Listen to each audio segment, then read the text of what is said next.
LV Hazrat Kumar గారు ఎన్నో వేల మందికి కంటి చూపు ప్రసాదించి రోగులకు అత్యాధునిక వైద్యాన్ని అందిస్తున్నారు. నిరుపేదలకు ప్రతిరోజు ఉదయం వైద్య సేవలు ఉచితంగా అందించబడును.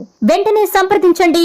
విజేత కంటి వైద్యశాల, కెనరా బ్యాంక్ పక్కన, బాబు ఐస్ క్రీమ్ ఎదురువీధి, బృందావనం, నెల్లూరు. ఈ రోజు లోక్సభ క్వశ్చన్ అవర్ లో వైఎస్ఆర్ కాంగ్రెస్ పార్టీ మా ఎంపీ మిథున్ రెడ్డి గారు అడిగినటువంటి ప్రశ్నకు సమాధానంగా ఏమని ప్రశ్న అడిగారంటే, గత 2 సంవత్సరాల్లో ఆంధ్రప్రదేశ్ లో ఎన్ని లక్షల కోట్ల రూపాయల పెట్టుబడులు వచ్చాయి, పెద్ద సంఖ్యలో పరిశ్రమలు ఏర్పాటవుతున్నాయన్నారు.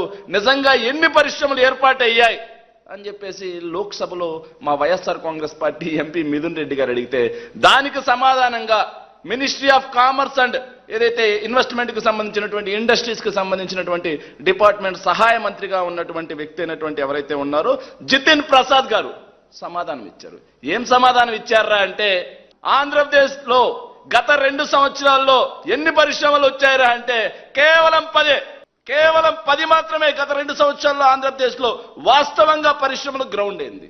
సో ఆ 10లో కూడా 2 మాత్రమే, కేవలం 2 మాత్రమే ఉత్పత్తిని ప్రారంభించే పరిస్థితి ఉంది. మిగిలిన 8 పూర్తిగా ఇంకా నిర్మాణ దశలోనే ఉన్నాయి అని చెప్పేసి కేంద్ర ప్రభుత్వం పార్లమెంటు సాక్షిగా సమాధానం చెప్పారు. సరే, ఆ పెట్టుబడుల విలువ ఎంతరా అంటే కేవలం 6,962 కోట్ల రూపాయలు మాత్రమే.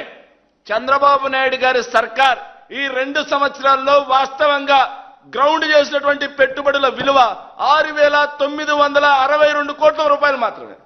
కానీ చంద్రబాబు నాయుడు ఏం చెబుతారా అంటే 23 నెలలు 23 లక్షల కోట్ల రూపాయల పెట్టుబడులు.